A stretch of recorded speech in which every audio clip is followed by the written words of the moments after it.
Hello, I'm David Laroche. We are with a new guest today. We are with Charlie Hoehn. Hello. Hey David, how's it going? Fine. Thanks for having me. And thank you very much today to answer my questions, to help youth to unleash their own potential. My pleasure. Do you have some advices to find your way? Um, yeah, a little bit. So I think everybody kind of starts off in that position where they feel like they have to be something. They're always working towards something. They grow up in school.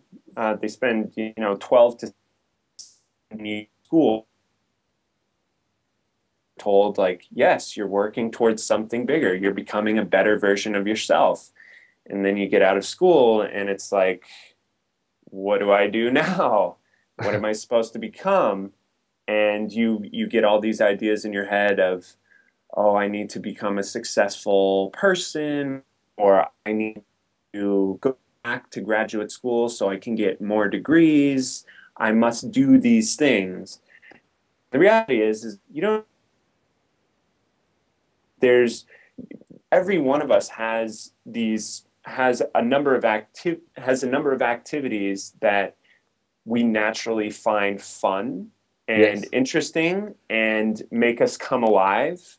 And I'm sure you have some stuff that you've done in the past that was like play for you. It was just really fun. You just naturally found yourself immersed in it.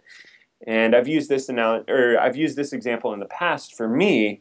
Um, I have a lot of fun when I'm making video, or when I'm making like video sketches Yes. and editing film. I think it's a blast, and so that's like a form of play for me. And I've been able to turn that into work sometimes, Mm. and that's been fun for me. There's finding your way. It's a result of you paying attention to the things that you find yourself doing that you get lost in and find yourself immersed in play, and you're like, oh, this is really fun. I'm going to keep doing this stuff. Yes. Okay. And you keep getting better and better at it, and over time as you keep doing it, you get really good at it, and other people who value that kind of work that you do want to work with you. Okay. So I would say, like, to the people who want to find their way, take the pressure off yourself. You don't have to find anything right now. It's just a matter of paying attention to the things that you really enjoy doing, Mm. and then keep doing them and let them take you where they take you. Okay, so to sum up what you're saying, you have to pay attention to what are your passions and try to work on it to transform it in a job. Yeah, I mean, like, to me, I tr- I do my best to avoid work, and I try to pursue things that are naturally just fun Yes. and playful. And sometimes I do a really good job at that. Other times I do a horrible job. Really horrible job at it. It feels awful. It feels like just drudgery. But the times that it is fun, and I feel like, man, this is like really me. This is me like on my path, is when I'm like having fun and playing and getting immersed in the work. So when you have your way, when you have what you love, Mhm. what you have to do to succeed in this domain according to you? Um, well, I mean, there's no crystal clear answer to that. I mean, basically, you have to get really, really good at it, and it has to be something that other people are willing to pay you to do on their behalf. Otherwise, if you're not making money from it, it's just a hobby, right? Yes. It's just something you care about. But if it's something you make money from, then it can actually be a career. So you have to just, I mean, and that's why I think it's important to find stuff that feels like play and is enjoyable and fun for you, because you'll just naturally get better with it over time. It'll be easy for you to get good at it. You know what I Mm. mean? Yes. Like it would be really torturous for me to get really good at coding, for instance, because it just feels horrible to me. It's not fun. Um, Even though, you know, you're in the same position as video editing, it's kind of similar. It's done on a computer. The creative process is not fun for me for coding. So I think you just have to be really good at it, and it has to be something other people are willing to pay you money for. That's really all it boils down to, I think.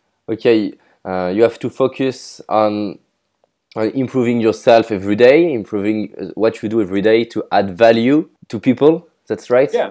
I mean, it's honestly just a selfish act of wanting to get really good at something that you care about.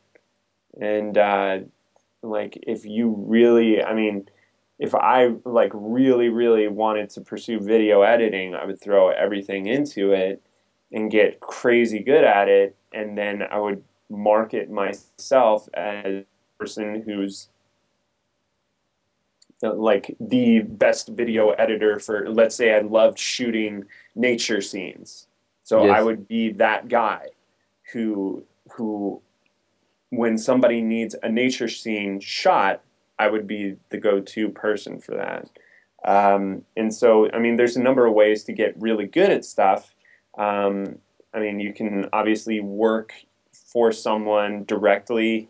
You can offer to help a master at their craft for free in exchange for like an apprenticeship.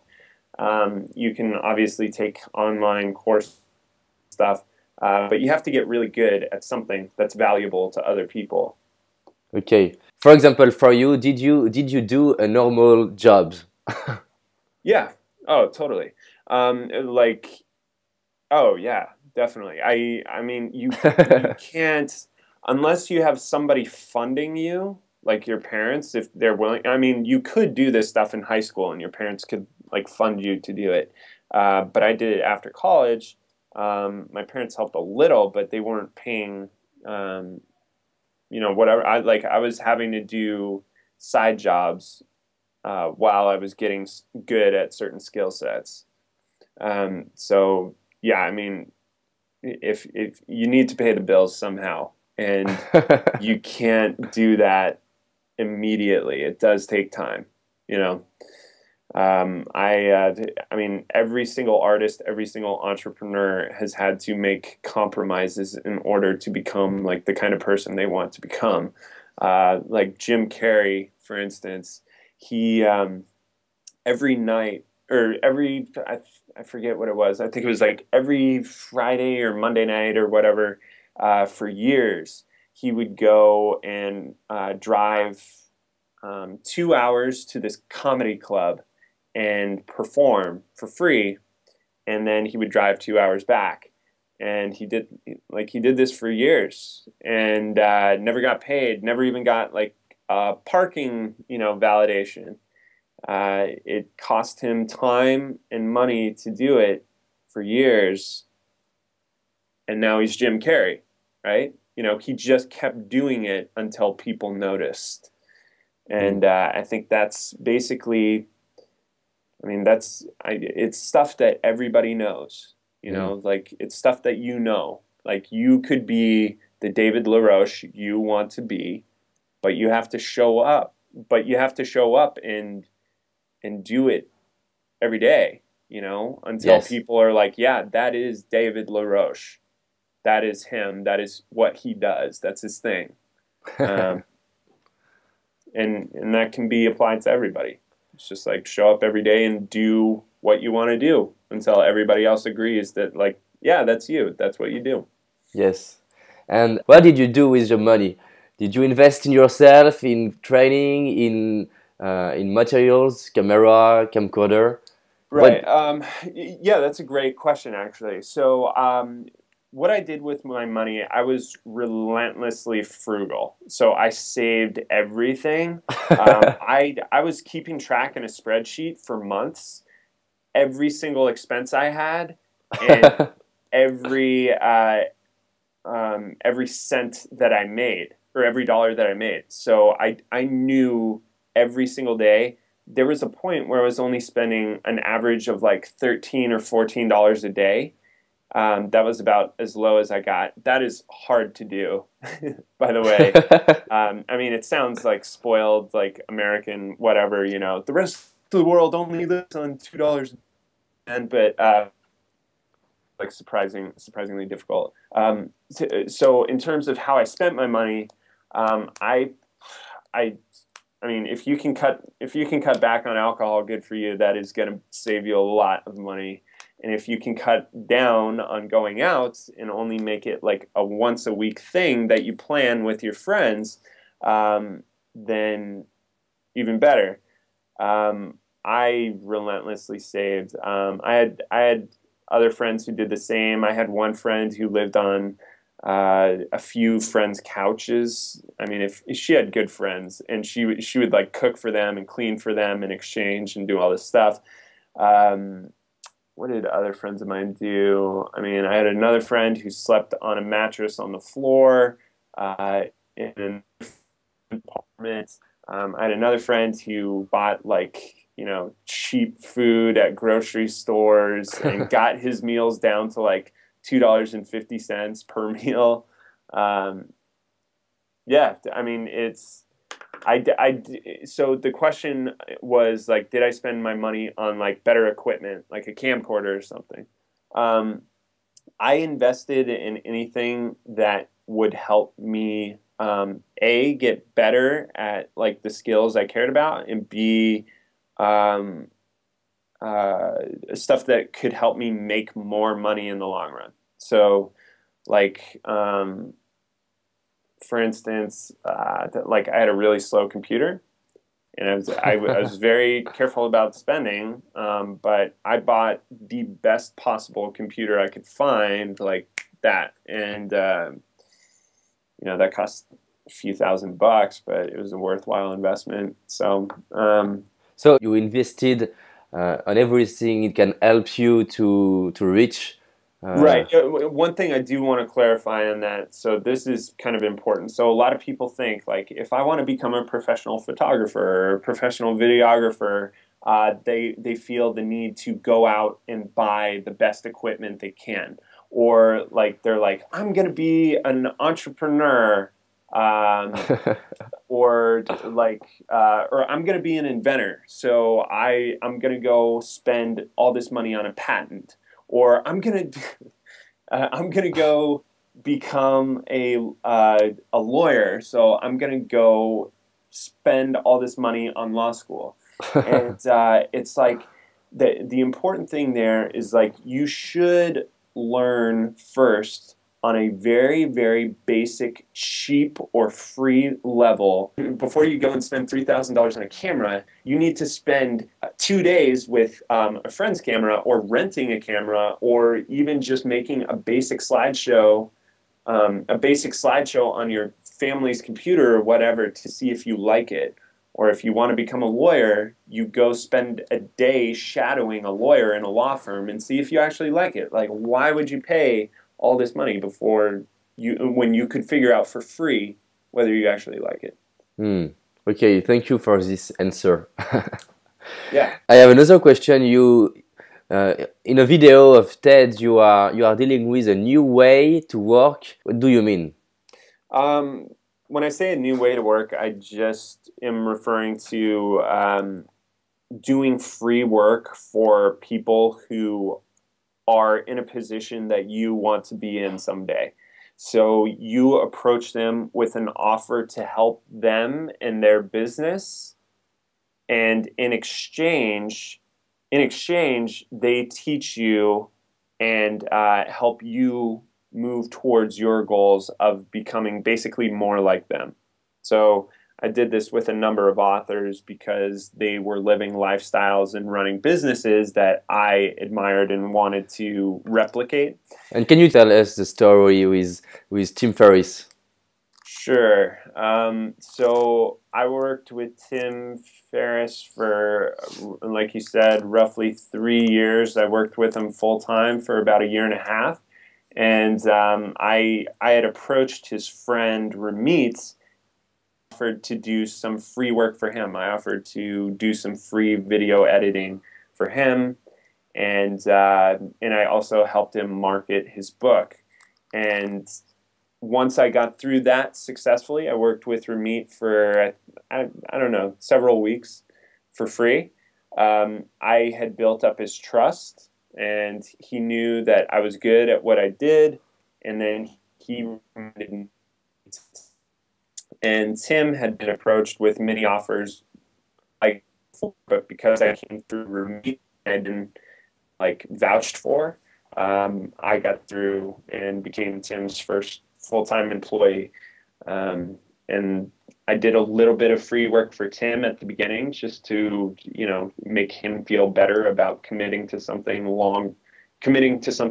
longer, a longer term work arrangement. And yeah, that was pretty much how I got set up with that. Okay, so can we say if the young man or the young woman have a dream in doing something, can have a mentor and ask him to work for him freely and to learn with him. That's right? Yeah, there's a bit of an art to the pitch, to making that proposal, because if you approach them in the wrong way, they might think you're crazy. But if you word the pitch correctly, and you can offer them something, of value to their business and their life, then they're very likely to take you on. I've had people email me and say, I reached out to all the people and offered to work for them for free, and none of them reply. It's like, that's the exact opposite of what I'm recommending. What I'm recommending is that you pick a single person who you genuinely admire and want to learn from, and can help in a specific way that's mutually beneficial for both of you, because they'll be able to teach you what you want to learn passively and allow you to do the type of work that you really want to do, right? Yes. So, you know how we were talking earlier about finding your passion and finding work that is fulfilling to you and feels like play? Once you've found that work, you approach those people or that person that you want to work for, and you say, "Hey, my name is David LaRoche. The reason I'm reaching out to you is because I feel like I could help solve whatever their problem is in their business, right? Like a clear problem. You've done your research on them. You know all about their business. This isn't some random person. This is someone you're intimately familiar with, what their business is and what they're trying to accomplish. And you say, I've done this, and this in the past. I have 5 years of experience of doing this, or I helped another guy just like you accomplish these results. And what I would like to do for you, what I'd like to offer, is 2 weeks of free, whatever your skill is or whatever you're offering, and totally free. If you don't like my work, you can scrap it at the end. All I'd ask is for a little feedback up front so I can get going. And if you like my work at the end of the period, I would love to discuss something longer term. And usually I charge for this kind of work, but I'm a huge fan of what you do, and I would love the chance to work with you and do some cool stuff together. What do you think? That's a hard offer to turn down. Yes, it's a great way to learn and to approach this kind of people. And today, do you do these things? I don't know. Do I still do them? Yes. I'm working on my own projects right now. So I haven't done it in a long time, because I reached a point where it was like, okay, I'm kind of like, this isn't to say like I'm as good as those guys, but I felt like I knew enough and was skilled enough and had learned what I'd wanted to learn ultimately, Mm. and from them, and it was time to kind of strike out on my. It was time to kind of strike out on my own and do my own thing. And today, do you have some people you admire and you don't have the contact? Like, do I have people I admire that I would want to work for, but I just can't get a hold of them? Yes. Um, I mean, like, there's entrepreneurs and stuff that I admire. I think they're cool, but I would be able to figure out a way to get in touch with them. Probably. Almost everyone is able to get in. You can get in touch with almost anybody. You know, if you have some social adeptness and like know how to use the internet, you can probably get in touch with just about anybody. Especially if like these people speak at conferences and you can figure out who their friends are. Like there's ways to get, without getting stalkerish. Like, but no one comes to mind. I mean, I've always admired John Ivey, who works for Apple. I think like he's really fascinating to me. Um, Maybe like a few film directors, but no one really comes to mind as like stand-up comedians. I don't know. I mean, there's no one that I want to work for free for at the moment. There's people I'd like to sit down and have a meal with. My question But is, do you think the advice you gave it's only to start, or you can do it again after? yeah, totally, for sure. Okay. It's a matter of my goals though, and it's a matter of your goals. It's like you can work for free, sure, but what are you trying to accomplish? What is that moving you towards? And I kind of, I stopped working for people when I realized like this isn't what I want to do anymore because I already accomplished my goals, you know? Yes. So it's a matter of like what's right at that moment, and if it's not right, it's not right.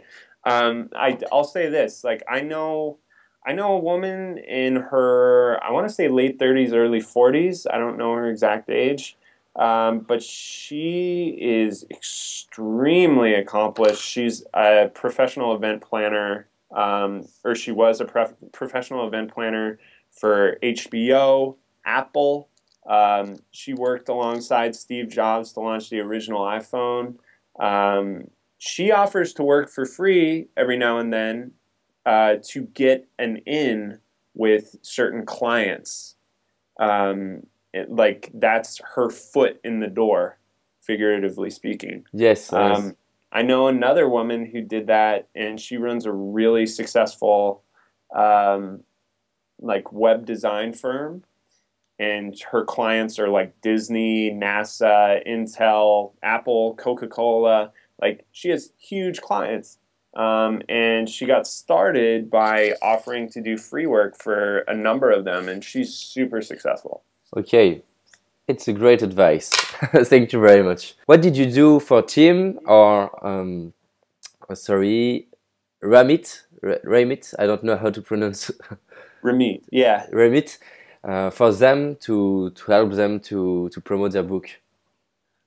So for Ramit, Ramit was the first author I helped, and I never intended to get into book marketing. I just kind of fell into it. Um, I helped him make his strategy for marketing I Will Teach You to Be Rich, his book, and I helped him execute that strategy. And we ended up hitting #1 on Amazon. Like we beat out Twilight, which was fun, and but only for a few hours, of course. You have a screenshot? Yes, yes, yeah. And then after that, I mean, that was kind of like, I mean, do you want me to get into the details of everything I did, or do you just want me to say like what I did for them? The most important thing you did To help their book? yes. The most important thing we did to help with that book was we had Ramit do an 8-hour webinar for his readers. 8 hours. It was kind of crazy. In live on internet. Live, yeah. And he just gave free financial advice, and we also did an illegal. We found out it was illegal afterwards, but we did a illegal giveaway. I'll stop saying illegal. We did a giveaway where if you bought a copy of his book and forwarded the receipt to us, then you were entered into a giveaway to get an Amazon Kindle or $1,000 savings account from mint.com. Two prizes were, he was giving away, I think, 10 Kindles and like 5 checking or savings accounts, and with $1,000 basically. It was basically $1,000 check. And people bought a crazy amount of books because they wanted to, A, like he was engaging on the webinar, and B, they wanted to win a prize. The second thing I did was I helped Tim market the 4-hour work week, the second version of it. He called me up because he had all this media stuff scheduled for the release, and he said, all my media stuff got canceled. I don't have a backup plan. Can you help me figure something out in the next few hours? And I said, sure. And so I came up with another another illegal way, which I found out after was illegal, to market his book. And that was we asked all his fans to post a picture of themselves holding the 4-hour work week up, and take a picture of themselves, upload it to Facebook, and tag 5 of their friends in the photo and say, do you want a free copy of the 4-hour work week? Because we had like 500 copies to give away. And so it was like, to the first 100 people who do this, you and your friends will get free copies of the 4-hour work week. Now, the way that works is during the time, like those photos would show up in people's news feeds.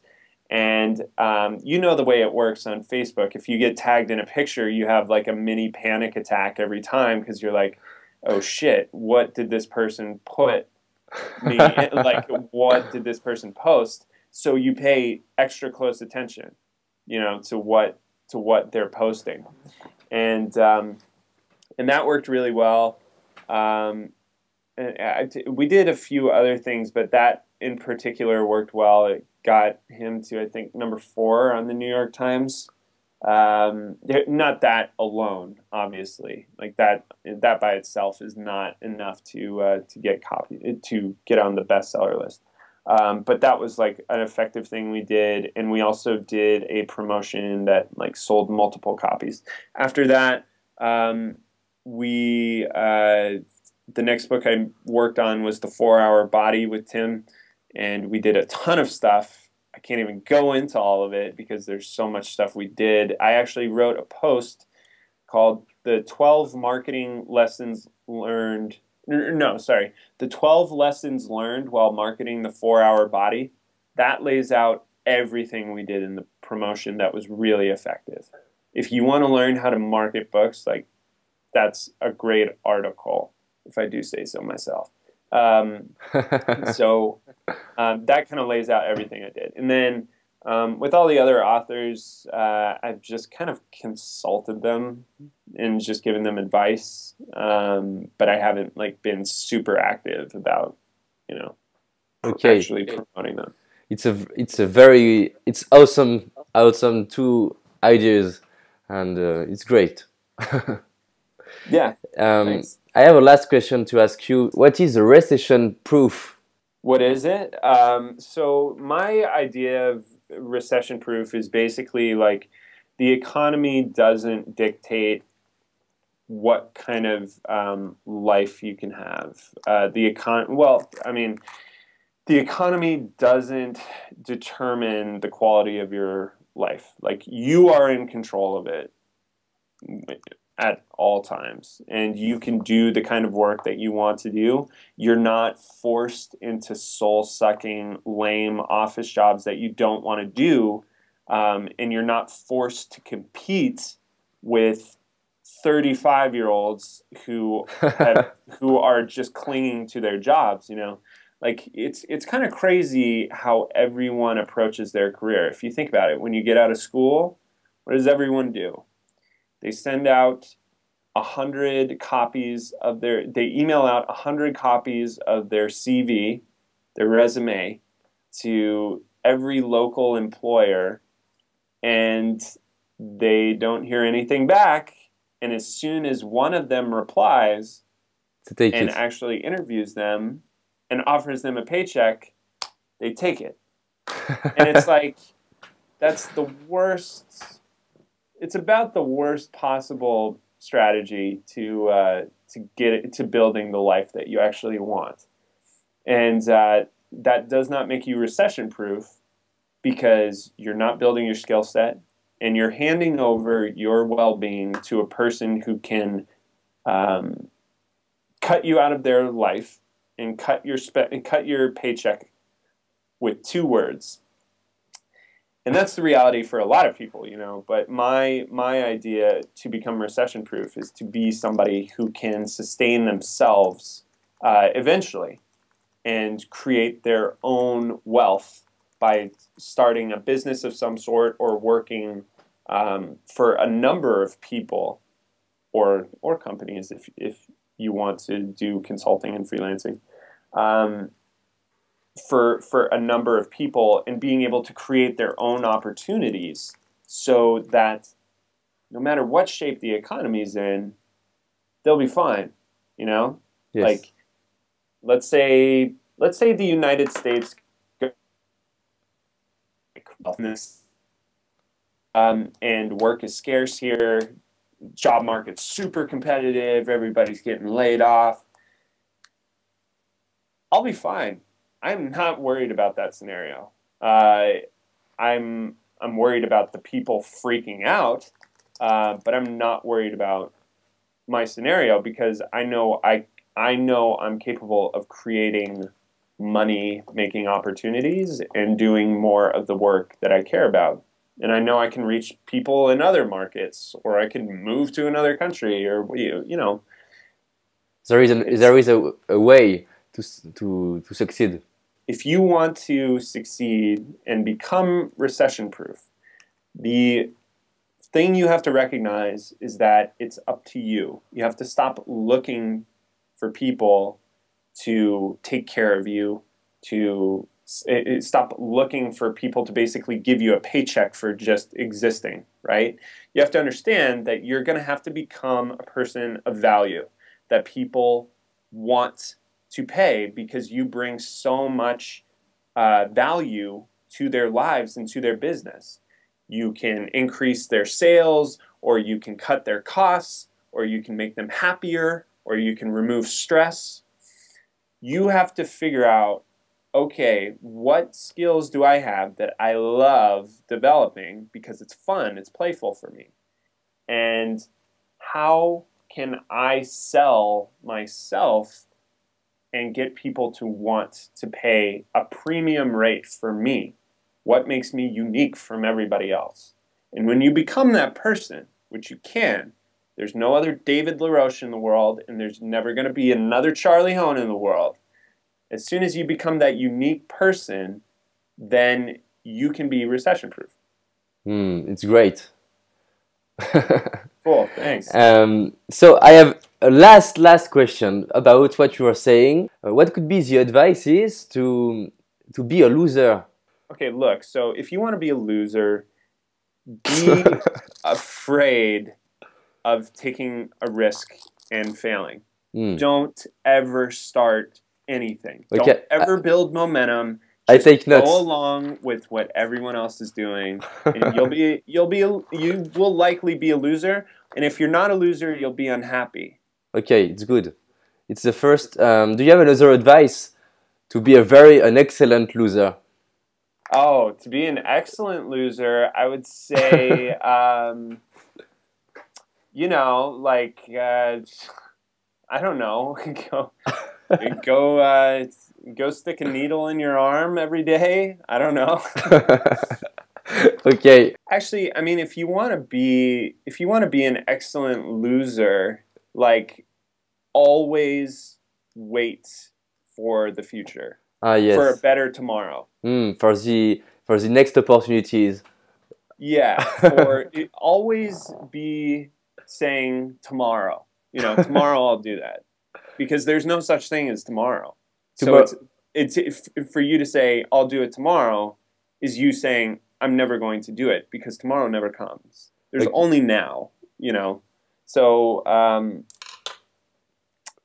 I know too many people who put off what they want to do in life because of tomorrow. Okay. Thank you very much for this last answer. I think it's they are the most important. We have to remember your last advice. I hope it helps. So how can the people can follow you and your work? I don't post a ton of stuff online, but the best I post occasionally on my blog, and the stuff I post there I really like. So I only post stuff there that's going to be cool, I promise. So it's charliehoehn.com. That's CharlieHoehn.com. I'm also on Twitter as Charlie Hoehn. And I have a newsletter that you can find through my blog. But right now, those are the two main places. That may change. I might do, something in the future, like a podcast or whatever, but we'll see. Okay. So thank you very much. Yeah, man. No problem. Thanks for having me.